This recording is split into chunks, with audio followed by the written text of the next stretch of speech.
Pernah ngalamin nggak? Udah nemu market yang enak nih, lagi bullish, tepat kesentuh trendline higher low, kemudian ada tambahan validasi demand zone. Oh, menarik kan? Saat giliran kita buy gitu, udah ada validasi, malah turun kenceng ke bawah.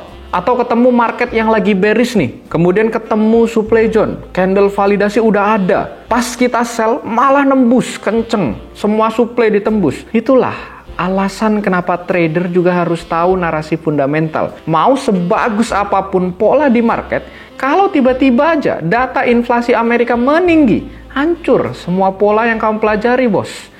Jadi jangan pernah trading tanpa mempertimbangkan aspek fundamental. Nah, di sini aku bakal ajarin cara paling simple ya untuk narik narasi fundamental market yang kemudian ini kalian bisa ubah narasinya untuk menjadi sebuah plan trading. Nah, ilmu ini rata-rata dijual harganya jutaan di kelas-kelas trading di Indonesia. Tapi again ya, tiap kita buat video selalu bongkar pabrik orang supaya kalian bisa akses ilmu mahal kayak gini secara gratis.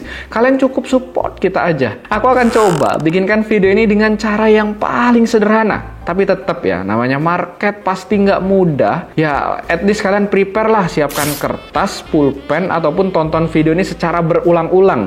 Aku yakin karena kalau nonton sekali aja nggak bakalan cukup sih. Oke, sebelum itu pastikan dulu ya, kalian udah download untuk aplikasi tradingnya dulu sebelum nyimak video ini. Pilih yang pasti-pasti aja. Di sini aku pilihnya yang legal di Indonesia, biar ya tradingan kita nggak dikerjain broker. Aku sendiri pakainya aplikasi Finex, sudah legal Bapepti, KBI, serta JFX. Jadi kalian nggak perlu worries lagi soal keamanannya. In case ada apa-apa, tinggal datengin aja kantornya yang ada di Jakarta. Minimal depositnya di Finex juga kecil banget, start from 100 ribuan aja. Cocok buat kamu yang baru mulai trading. Cek aja link download Finex sudah kita taruh di deskripsi video. Langsung aja kita menuju tahap pertama, data penting pada market. Nah, di sini aku akan kasih tahu to the point ya, gimana cara analisa fundamental dengan hal yang paling simple. Jadi bukan yang kamu harus paham ekonomi global makronya seperti apa ya. Kalau kamu paham ya silahkan, lebih bagus. Tapi kan rata-rata orang itu nggak mau belajar fundamental karena harus kayak gitu. Nah, ini yang salah. Bisa kok kita ambil intisari di setiap memang ada ketentuan-ketentuan dalam ekonomi global. Nah, ini aku akan ambil intisari dan ajarin ke kalian cara ambil intisarinya seperti apa. Akan ada dua aspek yang harus kalian paham. Soalnya kalau kita lihat nih, contoh di sini. Jadi teman-teman buka dulu economic calendar ya, bebas mau pakai apa. Kebetulan kita pakainya investing, bisa pakai forex factory. Di broker kalian tuh rata-rata juga di websitenya udah ada economic calendar.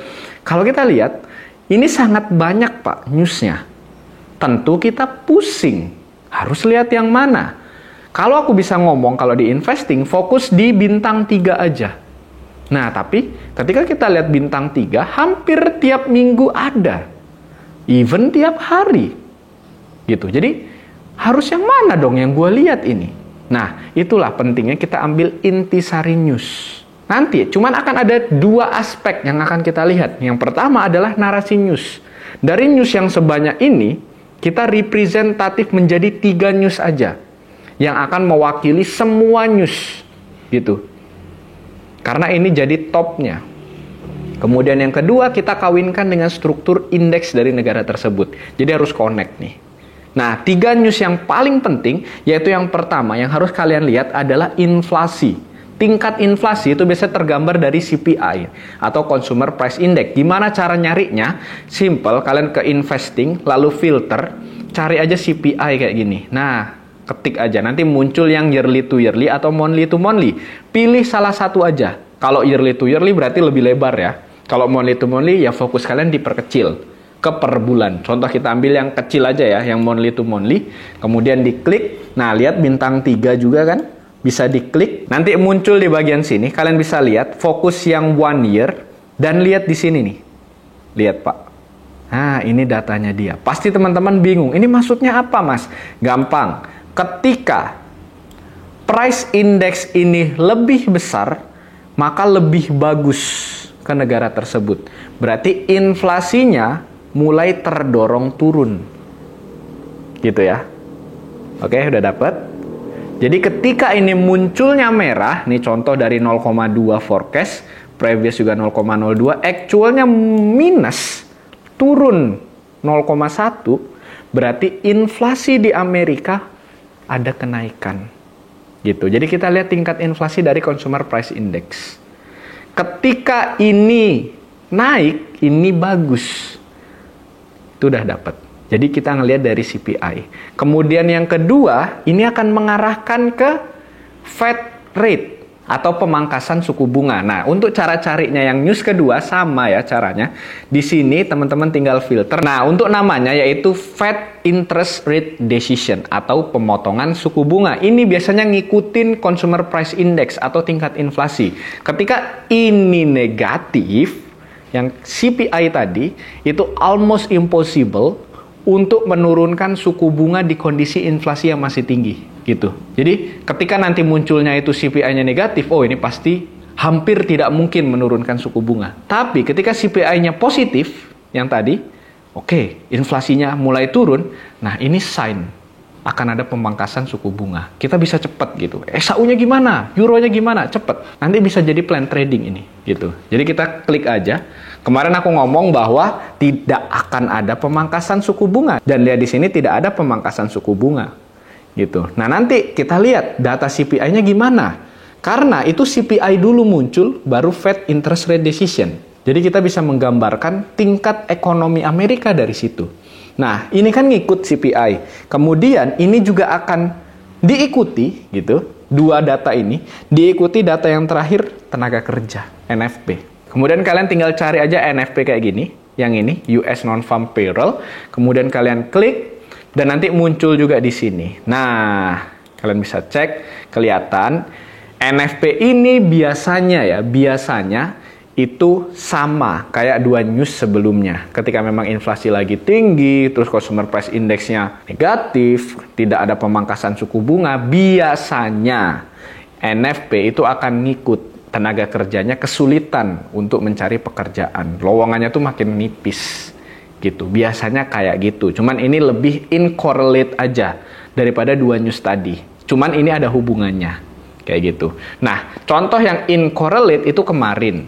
147 ke 126 munculnya tetap positif 139. Kenapa? Kita bahas kenapanya. Sebenarnya ini memang benar turun. Dari 147 ke 139 itu turun, Pak.